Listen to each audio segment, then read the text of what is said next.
નમસ્કાર, માન ગરિમા ન્યૂઝમાં આપનું સ્વાગત છે। હવે જોઈએ આજના સમાચાર।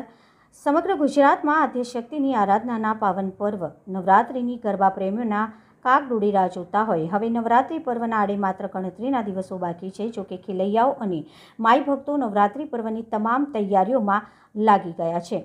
ત્યારે દર વર્ષની જેમ આ વર્ષે પણ ખેલૈયાઓ સવાર સુધી ગરબા રમી શકે તે માટે શેરી ગરબા દ્વારા ખૂબ જ સુંદર આયોજન કરવામાં આવ્યું છે।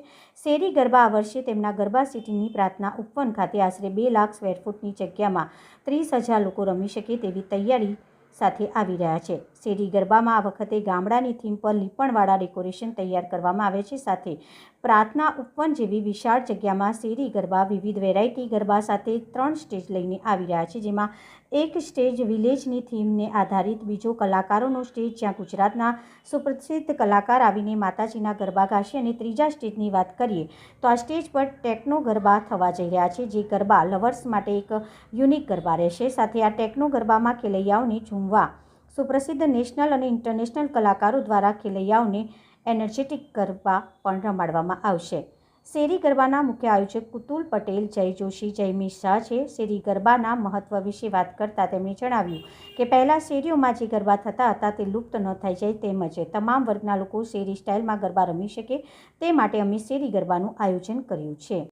ગરણ જગ ભરણ તો અને ગણન ઘણા ભવઘાટ નમો નમો નારાયણી ને તુન વિશ્વરૂપ વૈરાટ। તૈયારીઓમાં તો ખૂબ તૈયારીઓ કરી છે અને અમે રાહ જોઈને બેઠા છીએ ક્યારે 22 તારીખ અને પહેલું નોરતું પ્રારંભ થાય। માના આરાધનાનો અને ગરબા ગાવાનો, ગરબે રમવાનો, ઝૂમવાનો આ અવસર આપણો ક્યારે જલ્દી એનો પ્રારંભ થાય એની ખૂબ રાહ જોઈએ છે। ને અત્યારથી બધું આપને કહી દઉં કે આટલી આટલી તૈયારી છે તો અમે જે તૈયારી કરી છે એ દુનિયા સામે છતી થઈ જાય, કારણ કે દુનિયા તમે છો, પ્રેસવાળા જ આખી દુનિયા કહેવાય ને। એટલે પણ તૈયારીઓ ખૂબ છે, ખૂબ નવા નવા ગરબાઓ, ખૂબ જૂના ગરબાઓ જે કદાચ ક્યાંક ઓછા ગવાણા હશે એ ગરબાઓ પણ અમે આ વખતે નવા એક સાઉન્ડમાં લઈ આવશું, નવી રીતે આપ સૌની સમક્ષ અમે રજૂ કરશું।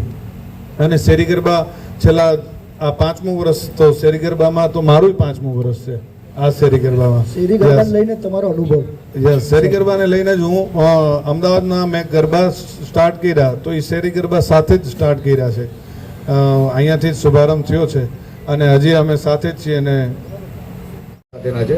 એના સાથે આપણે હેન્ડીક્રાફ્ટના બી સ્ટોલ રાખેલા છે, આર્ટ એન્ડ એક્સપિરિયન્સ ઝોન બી છે, આખું એક વિલેજ થીમ રેડી કરી છે, જેમાં અંદર પોટ્રી છે, કિચન મેકિંગ છે, સ્કેચિંગ છે, જે પોપેટ શો છે, બાયોસ્કોપ છે, જે બધું અત્યારની જનરેશનને કંઈ જોયું જ નથી, તો એ બધું આપણે પાછું એ લોકોની સમક્ષ લાવી રહ્યા છે અને એ લોકોને આપણા રૂટ સાથેથી કનેક્ટ કરીને એ જનરેશનને ડાયરેક્ટ લાસ્ટમાં આપણે ટેકનો જે અત્યારે ચાલી રહ્યું છે એ ત્યાં સુધી આપણે ડાયવર્ટ કરીએ।